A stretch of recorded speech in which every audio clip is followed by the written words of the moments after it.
వైసీపీపై మరోసారి పరోక్షంగా విమర్శలు చేశారు గూడూరు ఎమ్మెల్యే వరప్రసాదరావు. చిరంజీవి పార్టీ పెట్టినప్పుడు ఐఏఎస్ విడిచిపెట్టి రాజకీయాల్లోకి వచ్చానన్నారు.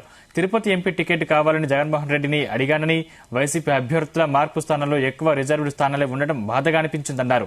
వైసీపీ ఎమ్మెల్యే అభ్యర్థుల లిస్టులో తన పేరు లేకపోవడంతో పవన్ కళ్యాణ్ మంగళగిరి కార్యాలయానికి పిలిపించారని చెప్పారు.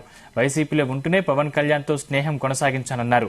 2024 ఎన్నికల్లో తిరుపతి ఎంపీగా పోటీ చేయాలనేదే తన ఆలోచన అన్నారు. ఎమ్మెల్యే టికెట్ విషయంలో పవన్ కళ్యాణ్ తనకు ఎలాంటి హామీ ఇవ్వలేదని స్పష్టం చేశారు. పిలిచారు, పిలవలేదని అదే అంబేద్కర్ దానికి నా బాధ్యతగా వెళ్ళాను. అక్కడ ఒక సమన్వయకర్త ఉన్నాడు. ఏ విధమైన ఆయనకి అభ్యంతకరం బాధకరం ఉంటుంది మీరు అబ్జర్వ్ చేశారా? నా స్థానం ఏంటో నాకు తెలియాలి కదా అక్కడ. కనుక అంత ఆలోచనతో ఉంటామయ్యా, అంతే తప్పనిచ్చి అలా గుర్రెమందల్లాగా వెళ్ళడానికి మాలాంటి వాళ్ళు అలా దానికి తయారు సిద్ధంగా లేరే.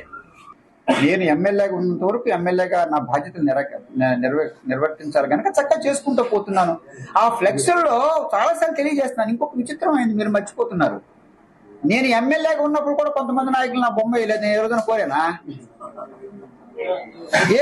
కోరానా?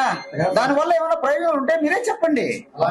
అది ఒక్క రోజు ఫ్లెక్స్ విలువలు నన్ను ఒక్క నిమిషం అన్న, ఎవరన్నా కనుక ఆలోచన లేకుండా ఉంటే ఫ్లెక్స్ విలువలు ఒక్క రోజు నేను చట్టపూర్వకంగా ఇంకా ఎమ్మెల్యేనే, వైఎస్ఆర్ పార్టీ ఎమ్మెల్యేనే.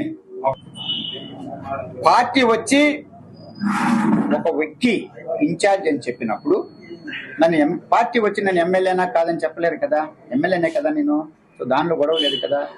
ఆ పార్టీ ఇన్ఛార్జ్ అని చెప్పినప్పుడు వాళ్ళు అక్కడికి వెళ్తారు తప్ప, వచ్చినప్పుడు అక్కడ పంపించాలి తప్ప అఫీషియల్ వరకు నేను డీల్ చేయాలా. సో అంత క్రమశిక్షణతో ఉన్నాను, అంతే తప్పనిచ్చి వేరే